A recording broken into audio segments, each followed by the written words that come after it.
Do you want to make your vote more powerful and actually pick a winner that represents you?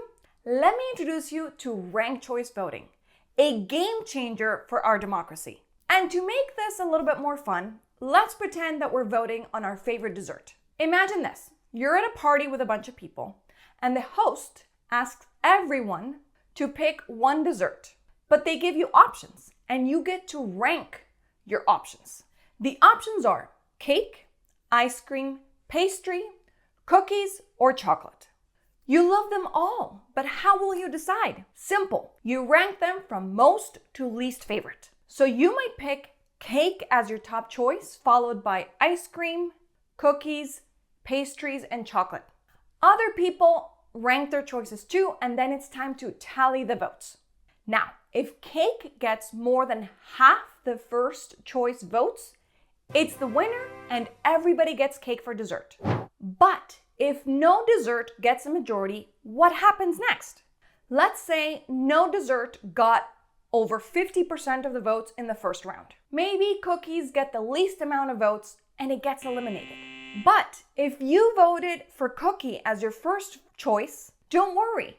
Your vote goes to your second option, which might be chocolate. This keeps going until one of the options gets the majority. Let's say ice cream scoops up over half the votes. So why is this awesome? Well, for one, it means that the winning candidate, or dessert in this case, has wide support.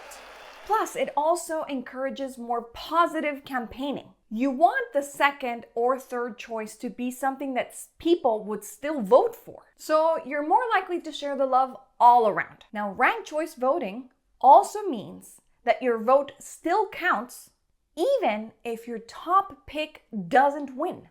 There's no more wasting votes. And it opens the door to more diverse desserts or candidates because you can truly vote for what you love without fear. This system has been used in places like Maine and Alaska for different elections and is expanding to more places. It's a step towards a more fair and representative democracy. This election season, voters in different states have some ballot measures coming up regarding ranked choice voting. Let me tell you. In Nevada, voters are being asked to approve ranked choice voting for a second time, and it would make it the law of the land for congressional, gubernatorial, and state legislative elections. The cool part? This would mean more options and a voting system that really reflects the will of the people. Voters in Oregon are also going to have ranked choice voting on the ballot to decide if they want to use this system for primary and general elections for federal and state executive offices starting in 2028. This is a bold move that could reshape how Oregonians choose their leaders. Alaska has been using ranked choice voting since 2022. This system played a crucial role in electing their current representative, Mary Peltola. Here's what happened. In a special election in 2022, voters in Alaska used ranked choice voting to select their representative in Congress. Mary Peltola initially did not get over 50% of the votes, but as lower ranking candidates were eliminated, she got the majority and is now the representative in Congress. So this system ensured that she had a broad support from the electorate and not just a narrow slice. But here's the big news. In 2024, voters in Alaska are going to decide if they want to keep ranked choice voting or go back to the traditional system. If they repeal ranked choice voting, it would mean that only one candidate from each party would move on to the general election.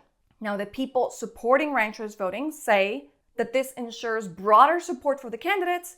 The people who oppose ranked choice voting say that it's an overly complex system that confuses voters. Over in Missouri, the conversation is a little bit different because the voters are going to decide if they want to ban ranked choice voting altogether. And this would reinforce more traditional voting methods.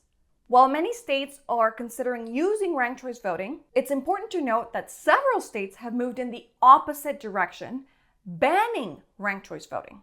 These states include Tennessee, Florida, South Dakota, Montana, Idaho, Kentucky, Alabama, Mississippi, Louisiana, and Oklahoma.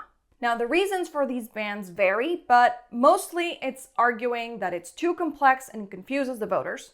and there's a desire to maintain more traditional voting methods. In these states, any effort to implement ranked choice voting has been met with resistance from the legislation, leading to outright bans that prevent the use of this voting system in the future. So the next time that you hear about ranked choice voting, you know that it's a way to make sure that every voice is heard.